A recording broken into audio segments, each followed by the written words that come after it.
நண்பர்களே, இன்றைக்கி நம்ம அருமையான மொறு மொறு பக்கோடா வீட்டில் சிம்பிள் அண்ட் ஈஸியாக எப்படி பண்ணிடலான்னு பார்ப்போம். பக்கோடானாலே கடையில் வாங்குறது தாங்க நல்லாயிருக்கும், வீட்டில் பண்ணால் நல்லா இருக்காதுங்கிற எண்ணம் நம்மளுக்கு இருக்குது.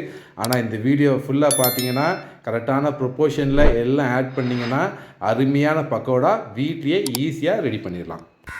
வணக்கம் நண்பர்களே, welcome to Pete's cooking Tamil channel. நான் உங்கள் பீட்டர். இன்றைக்கி ஒரு தாட் ஃபார் த டே. தகப்பன் தன் பிள்ளைகளுக்கு இறங்குகிறது போல கர்த்தர் தமக்கு பயந்தவர்களுக்கு இறங்குகிறார்.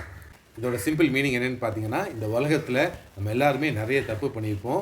சின்ன வயசில் பார்த்தீங்கன்னா நிறைய தப்பு பண்ணி நம்ம அம்மா அப்பாட்ட மாட்டியிருப்போம். அப்போ பார்த்தீங்கன்னா ஒரு பயம் இருக்கும் நம்மளுக்கு. ஒரு பயத்தோடு நம்ம என்ன பண்ணுவோம், அப்பாட்ட போய் இது தப்பு பண்ணிட்டோம்னு சொல்லும்போது அப்பா நம்மளை மன்னிச்சு விட்டுருவாங்க.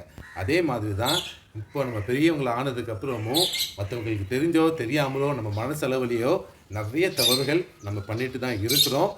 ஒரு பயத்தை விட நம்ம கர்த்தர்கிட்ட கடவுள்கிட்ட நம்ம மன்னிப்பு கேட்கும்போது அவர் நம்மளுக்கு இறங்குகிறவராக இருக்கிறார்.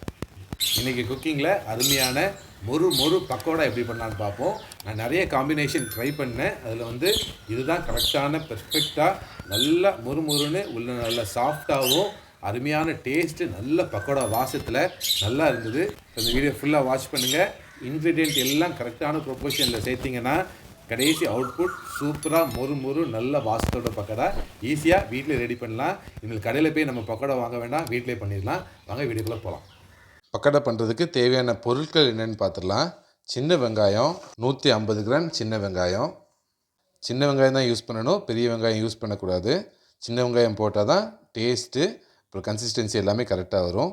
150 கிராம் சின்ன வெங்காயம், 25 கிராம் இஞ்சி, வெள்ளைப்பூடு 30 கிராம், பச்சை மிளகாய் ஒரு 25 கிராம். 6 பச்சை மிளகாய் எடுத்துக்கோங்க, கரெக்டாக இருக்கும். 1/4 கிலோ கடலை மாவு. 150 கிராம் சின்ன வெங்காயத்தை நம்ம உரலில் போட்டு இடித்து எடுத்துக்கலாம்.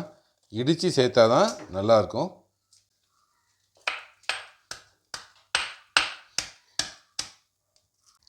வெங்காயத்தை இந்த மாதிரி நம்ம இடித்து வச்சுக்கலாம். இடிக்கிறதுக்கு வசதியாக இல்லைன்னா ரவுண்டாக சின்னதாக கட் பண்ணி வச்சுக்கோங்க. இப்போது இஞ்சி, பூடு, பச்சை மிளகாய் இது மூணையும் இடித்து நம்ம இதில் சேர்க்க போகிறோம். இடிக்கிறதுக்கு வசதியாக இல்லைன்னா மிக்சியில் பல்ஸ் மோடில் போட்டு எடுத்துக்கோங்க. அரைக்கக்கூடாது, பல்ஸ் மோடில் லைட்டாக ஒரு 2 செகண்ட் மட்டும் போட்டு இதை எடுக்கலாம். இந்த மாதிரி கொரன்னு நம்ம பல்ஸ் மோடில் அரைச்சாலும் ஓகே தான். இடித்து போட்டிங்கனாலும் நல்ல டேஸ்ட் இருக்கும். இப்போ இதை இது கூட சேர்த்துடலாம். இப்போ இது கூட ஒரு 3/4 டீஸ்பூன் சீரகம் சேர்த்துக்கலாம். 3/4 டீஸ்பூன் பெருஞ்சீரகம், கருவேப்பிலையில் ஒரு அரை கை சேர்த்துக்கலாம். முழுசாகவும் சேர்த்துக்கலாம், சின்னதாக கட் பண்ணி நம்ம சேர்த்துக்கலாம். மல்லி இலை ஒரு கையளவு மல்லி இலையும் சேர்த்துக்கணும். 100 ml எண்ணெய் சேர்த்துக்கலாம். சன்ஃப்ளவர் ஆயில் இல்லைனா கடலெண்ணெய், நான் ரைஸ் பிரான் ஆயில் சேர்க்குறேன். 100 ml எண்ணெய். இந்த கிளாஸ் 100 ml பிடிக்கும், அதனால் இது ஃபுல்லாக நான் எண்ணெய் எடுத்துருக்குறேன். 100 ml. 100 ml தண்ணி நான் ஃபுல்லாக சேர்க்கலை. ஒரு இதில் ஒரு 3/4 கிளாஸ் நான் சேர்த்துடுறேன். மீதி அப்படியே வச்சுருக்குறேன். இது நம்ம இடித்த அந்த இது எல்லாமே கழுவி எடுத்த தண்ணி. 100 ml தான் தண்ணி மேக்ஸிமம் ஊற்றணும், அதுக்கு மேலே வேண்டாம்.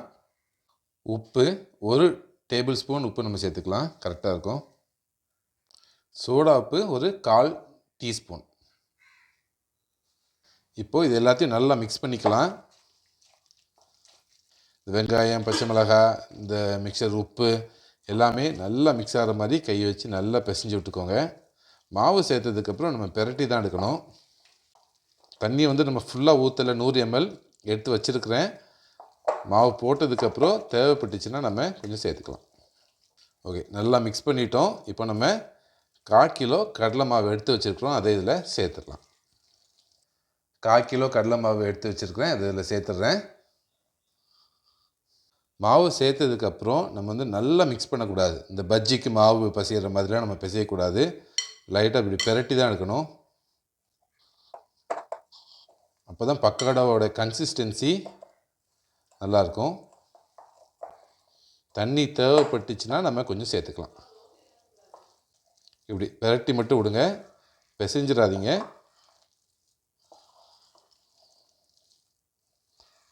நம்ம போட்ட தண்ணி ஆல்மோஸ்ட் ஓகேயாக இருக்குது. நல்லவேளை நம்ம ஃபுல் தண்ணியும் சேர்க்கலை. எண்ணெய் வந்து ஆனால் 100 ml கட்டாயம் ஊற்றிடணும்.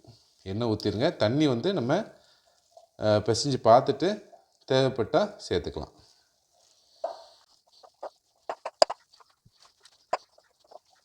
அவ்வளோதான், கரெக்டான கன்சிஸ்டன்சி. நம்ம பக்கோடா பண்ணுறதுக்கு இப்படி தான் இருக்கணும். தண்ணி நிறைய இருக்கக்கூடாது. கரெக்டான கன்சிஸ்டன்சி இருக்குது. அதனால் 100 ml எண்ணெயும் ஒரு 50 ml தண்ணி ஊற்றினாலே உங்களுக்கு கரெக்டாக இருக்கும். எண்ணெய் சூடாயிடுச்சு, பபிள்ஸ்லாம் வருது. ஸோ எண்ணெய் சூடானதுக்கு அப்புறம் தான் நம்ம சேர்க்கணும். இப்போ நம்ம பக்கோடா மாவை சின்ன சின்ன பீஸாக எண்ணெயில் சேர்த்துடலாம்.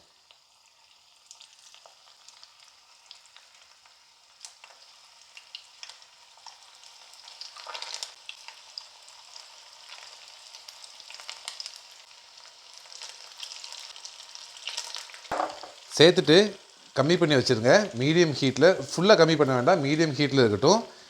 லைட்டாக நவுட்டி விட்டுக்கோங்க. மீடியம் ஹீட்டில் வெந்தால் தான் உள்ளேயும் நல்லா வேகும். அதனால் ஹை ஃப்ளேமில் வைக்காதீங்க, மீடியம் ஹீட்டில் வச்சுக்கோங்க. ஒரு நிமிஷம் ஆனதுக்கப்புறம் லைட்டாக திருப்பி விட்டுறலாம்.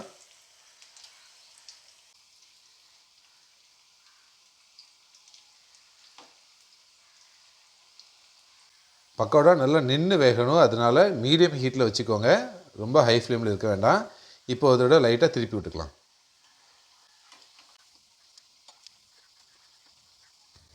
இப்போ இது கரெக்டாக வெந்திருக்கும். கரெக்டான டைம். இந்த டைமில் எடுத்துட்டோம்னா நம்ம பக்கோடாவோடைய டேஸ்ட்டு எல்லாம் சூப்பராக இருக்கும். கொஞ்சம் விட்டோன்னா அந்த கருகின ஸ்மெல் வந்துடும். அதனால் இப்போ நம்ம இதை எடுத்துடலாம்.